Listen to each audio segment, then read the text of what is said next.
Being a Wednesday, leo ni siku ya clinic ya mfuko. Financial clinic is up and running, my friend. Our doctor on call is already in the house. Reception tumesafisha, tuko tayari sana. And today we are going to be looking at ethical banking practices. We get to hang out with financial analyst Koki Mutua. Bwana asifiwe. Amen. How are you doing? I'm good, thank you, Pastor. Karibu sana, it's good to have you. Asante, thanks for having me. Awesome. Ethical banking practices, what do we mean by that? I think first, before we go to ethical banking, we need to understand what ethics mean. So ethics in the broadest sense is the moral principles governing the behavior of an individual, of an organization. Okay. But generally, it is the moral principles of an individual which make up an organization. Yes. So when you go to ethical banking, is what are the rights and wrongs that a bank can do to an individual, and that could entail the stakeholders, meaning the shareholders, the leadership, or the management, and the customers in general, and also the community. Okay. Yeah, because banks exist in a community. Yeah.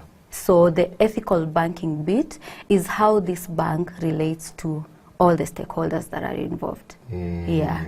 So being in the banking sector, there are so many moral principles that should govern a bank. Okay. Yeah, because we deal with customers on a daily basis. We deal with the government. Any stakeholder that is involved in the banking sector should feel that they're treated right, because from the upbringing of individuals, mostly you know what is right and what is wrong at an individual level. Okay. Yeah. Okay. What are examples of some of these things you're talking about? So ethical, when we talk of ethical banking, examples could be now for full disclosure. For example, when a customer is coming to the bank, it's a customer who is new to bank. So basically they do not know anything. They're kind of green to the bank. So for ethical bit, you need to have full disclosure. Explain to this individual what entails in the banking sector, the products in the broadest way possible, so that they can understand. And also, if they need a product, give them the pros and cons. Yes.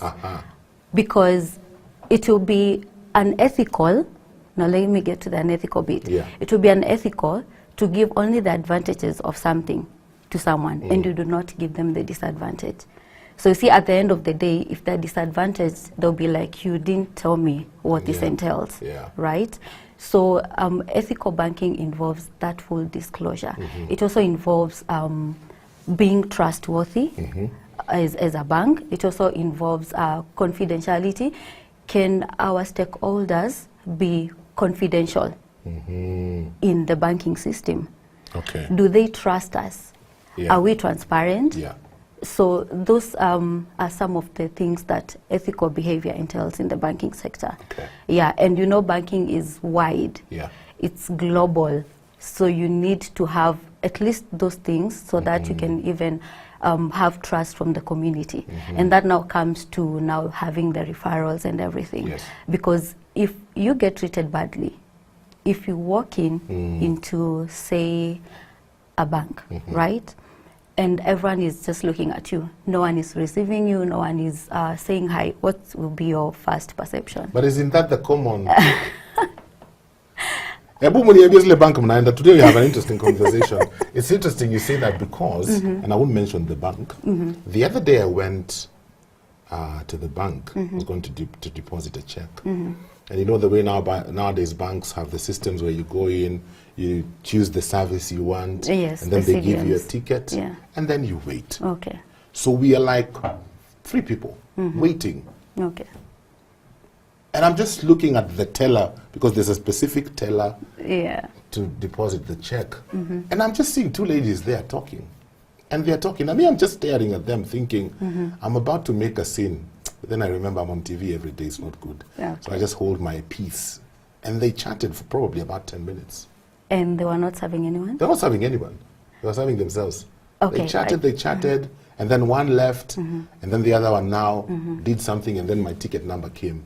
I'm thinking, Jehovah, hold me together so that I don't say things I should not say. Today is the day you need to hold me together. Yes. So basically, I think in the books, in writing, we understand what ethical behavior is. Not even in the banks alone. Yeah. In the service industry. The service industry. In every industry. Yes. We just read in the books what is ethical behavior. What are we supposed to do? Every organization has their code of conduct, right? Yeah. But I can assure you, most of the employees have never even gone through that code of conduct. Ooh. But before you even go through the code of conduct, how are you conducting yourself as a person? As an individual, yes. Exactly. Yes. So mostly it entails, how have you been brought up? Yeah, because how you've been brought up will contribute to your values. It will contribute to your morals. So now you'll translate it to this organization where you're working in, right? So when we say this is the ethical behavior for banks, we need to have ethical individuals working for those organizations. Exactly. Very true. Because we cannot be preaching ethics, this and that, but you do not have ethical individuals in the organizations. True. Yeah, True. so sorry for that experience. But we'll continue to advocate for ethical banking. I want to take you back to something you said about full disclosure. Yes. Because sometimes I find, because some of these jobs are sales driven. Correct. You know, how many accounts can you open? How many people can you get to come in and take loans? And so from an individual perspective, I'll paint the picture that you need to see for you to take this service. Because if you take this service, on my end, things are looking better. Because I'm bringing in more customers and all that. So how do you find balance? Because sometimes people get to realize later, but I was not told that, and you're told you didn't read the fine print. Yeah, the terms and conditions. Yes. Yes. So how do we find that balance where you're able to have full disclosure, but you still want to make a sale, you still want people to come in and take the loan, or come in and open the account, or come in and do whatever it is? So I would say one downside of that, and I think that is where we need to get the balance from, So one downside of not disclosing the full information is you end up losing the customers. So say I sell something to you today, right? I do not disclose everything.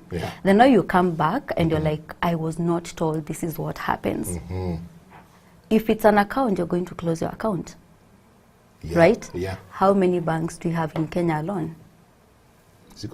Yeah, so I have given you a leeway to go to another bank, which might offer a better service, which might offer full disclosure for you. Then you end up not referring anyone to this bank, right? So in as much as some people may be self-driven, they have self-interest, and they also need to make the money, because mostly on the selling bit, you need to get commissions, So if you do not have that ability to retain customers or bring more customers through referrals, then what business are we doing, right? So you end up losing, the more you're bringing the customers, the more you're losing, and the more you lose trust in the community. At the end of the day, we need to look at the bigger picture. You know, the problem is, I'm looking at, if I bring like 10 accounts and I'm being paid commission, I get my paycheck at the end of the month. What about next month? I'll need you to give me the next customer. Right? So I believe at the end of the day, you need to realize that whatever you do now will still count in future. So it's good to look at the bigger picture and not just at the moment. Because the more you bring in customers and good customers, the more the business is growing. Very, very true. When you look at the banking space, what would you say are some common and ethical practices that you have observed, and what can be done about it?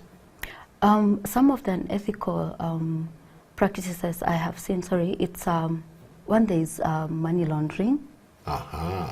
Yes, that is extremely unethical, and it's happening. It has happened even before, even in the early days of banking. It has been happening. So there's also, when you talk of money laundering, there's also the bribery bit.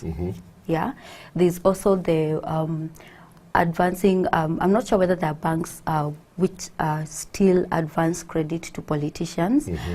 But you see now that they gain more advantage over the common mwananchi. Yes. Right? Yes. Because they have a higher repayment power. Then another one would be poor corporate governance. How many banks have gone down? Yeah. Right? Yeah. So someone said, behind every failed bank is poor corporate governance. It's poor leadership. Poor leadership, yes. Poor management. Yes. So when there is that bit in the banking sector, then what do you expect at the end of the day, right? So in order to curb these things, we need to ensure that we can hold regular trainings for the employees, because the employee first is the first customer of the bank. Right? The employee is the first customer. The employee Yes. is the very first customer of the bank, Yes. leave alone the shareholders. Yes. The employee is the first customer of the bank. So if we get good and ethical employees, because employees encompass the management. True. Right? True. So it's coming from management to everyone. In the employment, Yeah. right?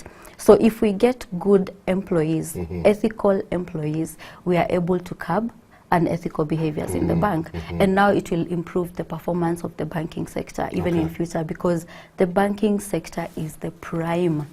It is the prime credit lender. It is the prime lender, right? Because when you want credit, where do you go? Where do you go? You go to the bank. When you want to improve your business, where do you go? You go to the bank. Yeah. So we need, the banking sector needs to have employees who are ethical, so that they can treat the customer the right way. Because there's this saying that, because it's not even a saying, it's in the financial sector, garbage in, garbage out. Garbage out, yeah. Yeah. So if I do not feel okay as an employee, how will I then translate this to the customer, to the external customer, because I'm the internal customer. Yeah. So how do I translate this to the external customer? Okay. Right? Okay. So to curb all that, at least I would advocate for regular trainings. Even those code of conducts for the for any banking sector, because every bank have their own. Yeah. Every microfinance, they have their own. Yes. Yeah. So it is not enough to just cascade it through emails and stuff. It is also good to have at least a one-on-one talk with these individuals. Okay. Right? I'm just curious, Cookie, as we continue with this conversation. The truth of the matter is, we have a national culture that leans towards corruption. Right. And a lot of people, whatever they are doing, thrives because there's corruption. You know, people clog up systems so that they can make money out of it. It's true. You know, people expect. And I'm just wondering, how has this overall culture of the country affected what we're talking about? When we talk about ethical banking practices, how has this corruption expected? Yeah. You know, I mean, nowadays people just demand even without thinking. It's true. Yeah, people are not even afraid to demand. How has this affected what we're talking about? I believe we still have remnants. We do. Right. That's encouraging. Yeah, so there is this saying about being good or being honest does not pay, so why should I be good? Yeah, yeah. Why should I be honest? Yeah. Right?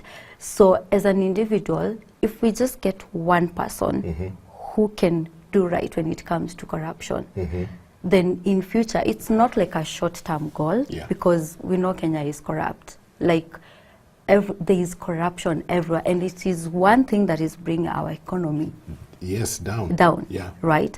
So if we just get those remnants to say, I will do the right thing, it might not pay now, but in future it will pay. Yes. But there is that temptation. There is that, like, if people are getting rich due to corruption, then why shouldn't I? Yeah, right? But at the end of the day, what are we teaching our kids? What are we showing them? That it's okay to be corrupt. Then what happens to our economy? Okay. Right? Yeah. Now you can say, for example, even the rate of taxation, you know, if it's for infrastructure, we need to see if it's for infrastructure, Yeah. right? And that way we can encourage even the coming generation. If we just get one person, this one person will influence the next one. And that's why we go back to your moral principles. What is right and what is wrong. Yeah. Okay. So corruption is there. It will not take a single day to curb corruption. But if we still have those remnants, I believe in future, something may change. Okay. Because it needs to come from leadership. And then it trickles down. to yeah. When you look at digital banking, you know, I mean, nowadays we do a lot of our transactions digitally. How has that affected matters ethical banking? Wow. So on the better side, the advantages of digitalization in the banking sector, well, it has made most of the things very much accessible. Like nowadays, you don't have to go to the bank. Like right now, we have banks who you can open the account online. Right? We still have others where you need to go to the bank, but the process is not as long as it used to be. There is no much paperwork that is involved. So digitalization has at least increased or gained, given the banks control over the economy. Because if you can access your account from the comfort of your home, right? Then there's also the introduction of the USSD. If you're not able to access internet connection, you're not even left out to access your product, so you can still use that. So, and also in the lending sector. Nowadays, you just take your phone and you're like, I need a loan. Pap, the loan is there, right? So that is a bit of how digitalization has helped the banking sector. It also has helped the bankers to reach a wider range of customers, right? Say, for example, the advertisements. You've never heard of a certain bank, but you're watching something on TV and you see it, and then you're curious. Probably they have mortgages, so you'll call the bank and ask on that product. If there was no digitalization, how would you have done that? Then on the downside, it has led to it is not to a certain extent, but also the automation. It has led to job losses. Those banks where you open your account online, before it used to be done by somebody behind the desk. Behind the desk. Now you're doing it on the phone. So on the downside, it has led to that, but this is the word we are moving. That is the direction we are going to. Let me ask you something, because this is a conversation I've had with various people, still on the whole digital thing. I've had this conversation with several people, and they've said they've had the same experience. Sometimes you get some money in your account, and the moment that money comes in, sana, then you get these SMSs. These SMSs of people trying to con you, you know, telling you something about your account and what, and you do this and this. And I've always wondered, why does it happen that way? Now that we're talking about ethics, is it that people in the bank collude with some of these fraudsters? Because how is it that the moment some good chunk of money enters my account, how did this person know to send me this SMS at this time? Mbona hakunitumia jana, sasa nilikuwa nimesota. Mbona tu ni leo? So I've always wondered, do these things happen? And if they happen, what needs to be done? You know, the digital way comes with a lot of threats, especially for cyber attacks.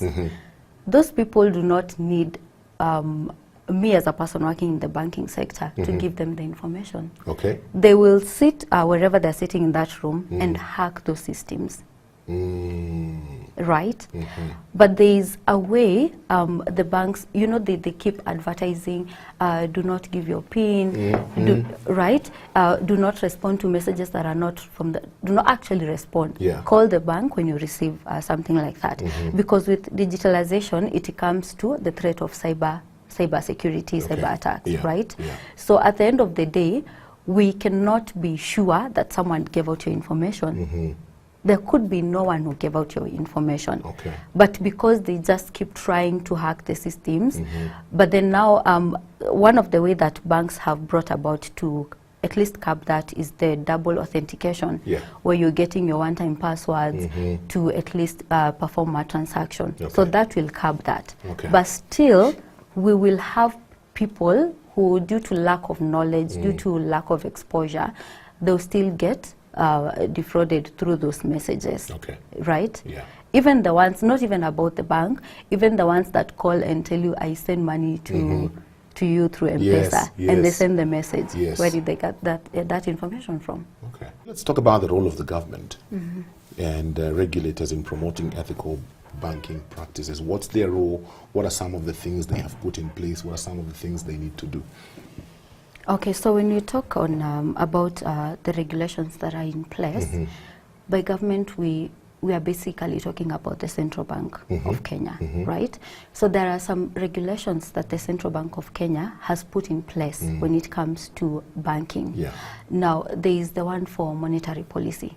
Now, this one is where they need to check on the price stability, and this also involves the banks, right? Because monetary policy is involved in the money supply in the economy. And how do we get the money supply? Through the banks.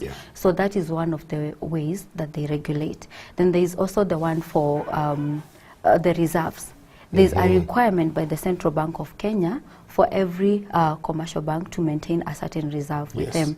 This is because if there are not those regulations, we can lend every money that we have, but we need those reserves, especially to cover for any uneventualities in the future, right?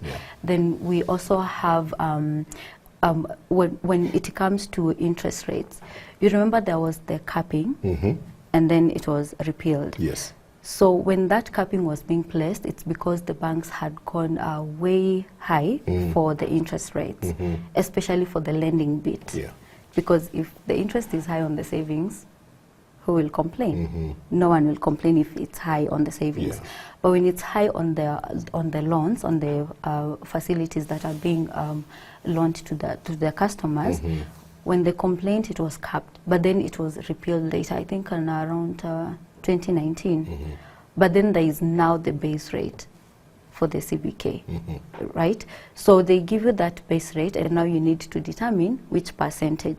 We can say it's not still really capped, but there's still some regulation on it. Because if it was not there, we would have banks charging 25% on loans, right? So there's that. Now you need to, it's like when you're in school, you need to report to the head teacher. You need to do things right, because so that you do not get punished, as an example.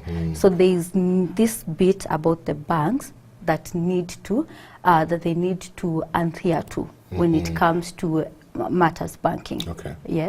Then there is also, we have several acts and acts that regulate the banks. We have the CBK Act, we have the Banking Act, even the Microfinance Act, right?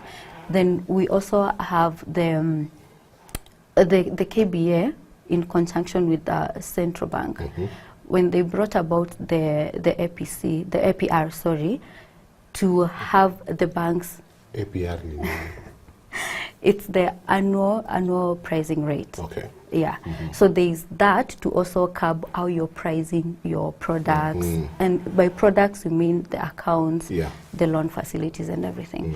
So all those they ensure that we have ethical banking in all banks. Because if they were not regulated, I think we'd be having a crisis. Very, very true. So they ensure that besides maximizing on profit, we are also taking care of our consumers.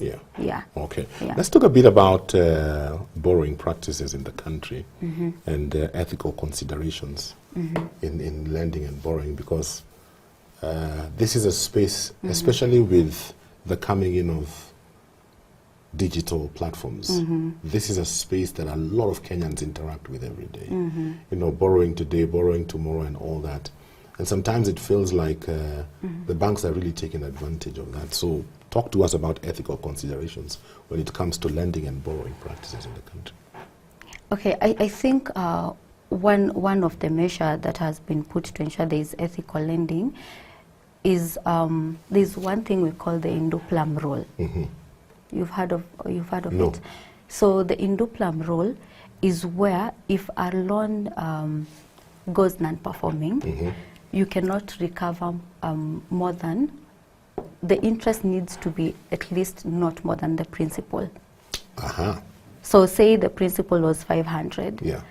If the loan has gone non-performing due to various factors, like for example, we had COVID, Yes. people lost their jobs. So if it gets to 1 million, then we cannot recover more than 1 million. If there was not that a regulation, I mean, if it goes from 500 to say 2 million, we would still recover from the consumer. But now see, you're recovering from someone who is already suffering, someone who already does not have the resources to pay back. If they can't pay the 500, how will they pay the 2 million? How will they pay the 2 million? So there is that provision to pay at least, the interest should not exceed the principal initially given to that customer. But does that happen with some of these lending apps that spring up every day? Because I remember one time a lady called me. She works in a flower farm in Naivasha, and she was distressed. She told me, Pasi, this happened, and I took some money from work. I lost some money from work, so I took a loan. A friend of mine advised me to take a loan to replace it. At the end of the day, when they're doing the books, nisikuwe na mambo mingi na kutalipa baadaye. So she did that. I think she took about 20K.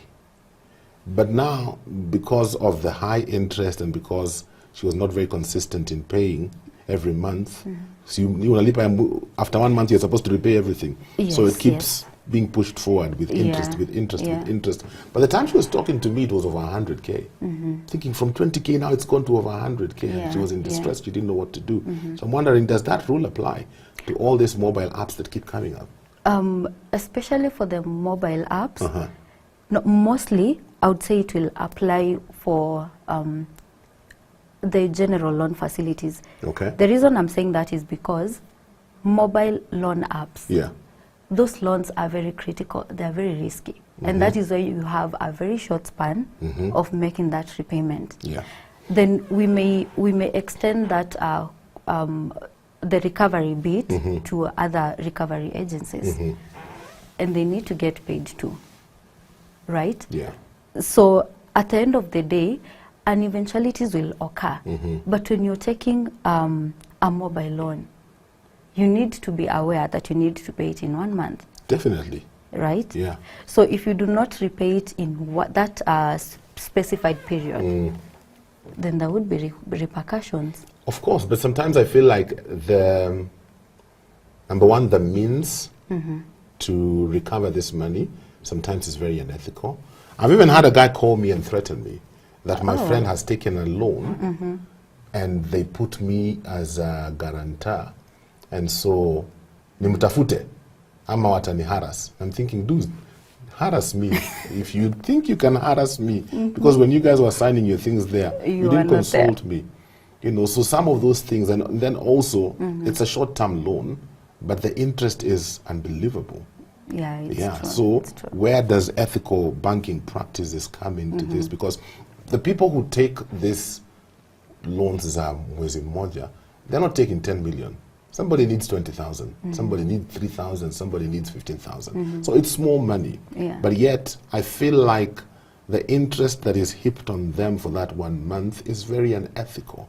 And the recovery process sometimes, especially where these other mobile lending apps are concerned, is also very unethical. Can something be done about that? I believe there is something that can be done for everything, right? And I know there is a pain point when it comes to those mobile loans, right? And when you're not being able to pay a mobile loan, I know there is that harassment, and that is where now the unethical bit comes in. But remember, from the beginning I said, the ethical bit, we just read it in the books, but we do not actually practice it. You know, I'm not excluding myself in this conversation about unethical behavior, but we do not practice whatever is in the books, because the talk about ethics has been there since time immemorial, right? But there is still unethical behaviors, especially in the financial sector. Now, let me ask you, if I harass you and clearly you do not have the funds to pay back, are you going to pay? Now No. you'll end up writing off that loan, Yeah. right, as a bad debt. So who is at a loss here? So I believe even in the recovery process, I know some things are a work in progress, Yeah. right? But even in the recovery process, if we are lenient, these are human beings just like you. When you are onboarding them, or when you are even extending that mobile loan facility, you don't need to see them physically, but it's PAP, like you just dial and it's in your phone, right? So the same way we are extending these facilities is the same way we need to be very lenient when you are recovering, because when you're good with this person, they'll even try to repay you. They may not pay it a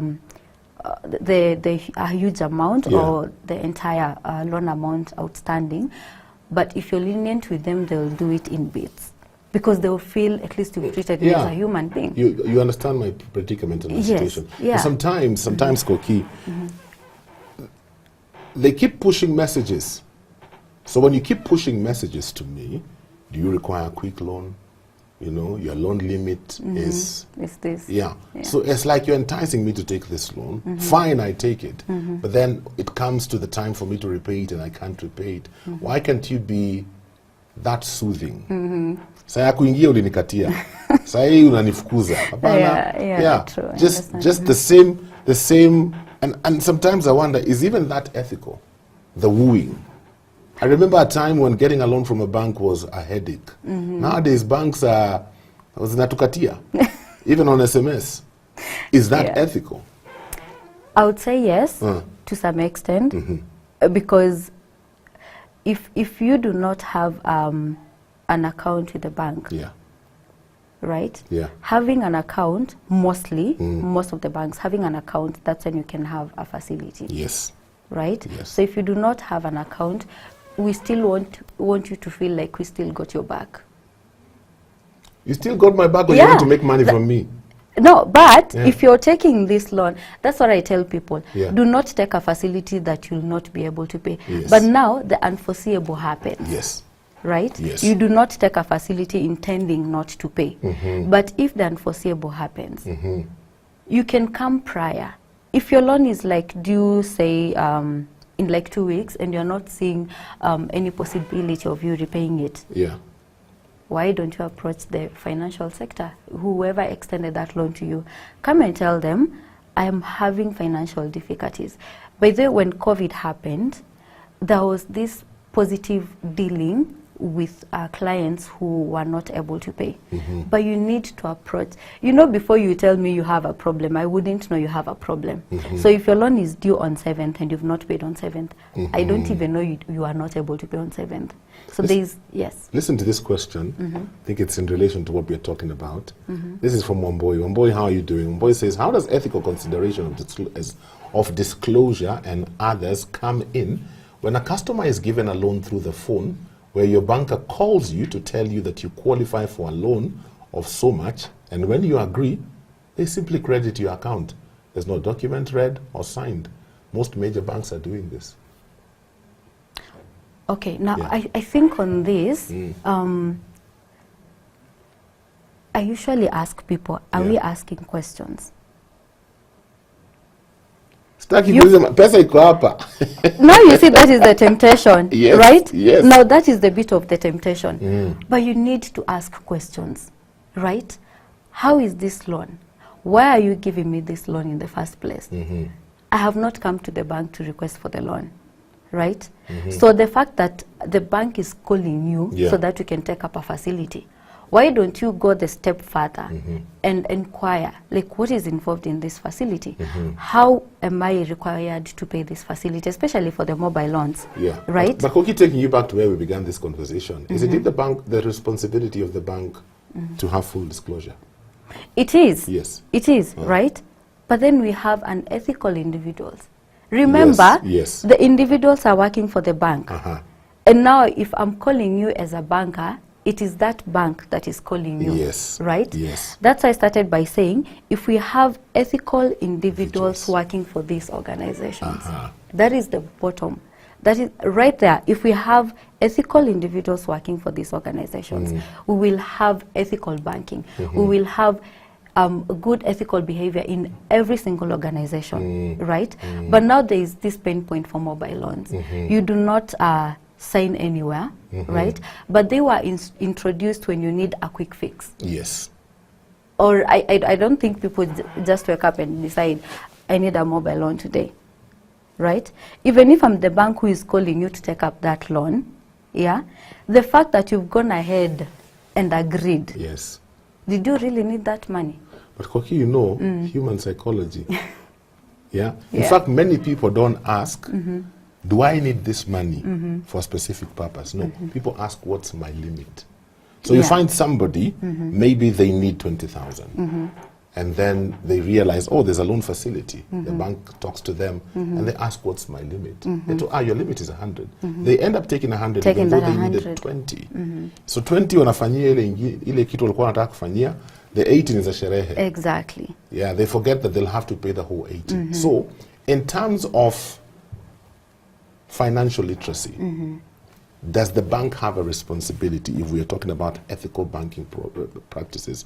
Because you're giving out your money, you're lending out your money to these people. Yeah. Is it your ethical responsibility to also educate them on what they're getting themselves into? And are banks doing enough of that? No, they're not doing enough. Okay. But we need to educate the people on that. Because when you're taking a facility, take a facility to do something that will bring back the money to make the repayments. Exactly. Right? Yeah. So if you needed 20K, if you needed 20,000, take 20,000. But yes, I agree, we need to have that conversations with the community at large, with the schools. Because I believe financial literacy, you see the problem with, let me talk about especially us. The problem is we've known the financial literacy when we are already working. It is not a culture that was instilled in us when we were growing up. So I feel this financial literacy should even be taught in schools. In school, yes. I agree. That way you'll be responsible for your own money. You'll know if I take this facility and I'm not able to repay, then there are repercussions on that. Exactly. Right? Yes, the banks will end up losing. Yeah. But there's something that we call the provisions. The banks are required to provide for any and eventuality when it comes to the loans. But at the end of the day, if you do not pay one loan, you're listed on the CRBs, the credit reference bureaus. So you'll not get any other facility. True. And now you see even for mobile loans you're getting listed. So if you go to get a mortgage, imagine you are listed because of 10,000. Right? So at the end of the day, in the part of the banks, we need to, in the part of, let me not say specifically the banks, but the financial sector, we need to educate the mwananchi. Yes. Yeah. And also the mwananchi should be able to have that personal literacy. We have information everywhere. Yeah. Take personal responsibility. Yeah. What does even the Bible say? My people perish for lack of knowledge. Exactly. True. Yeah, you've gone Bible on me. Oh, yeah. Could you imagine our time is up?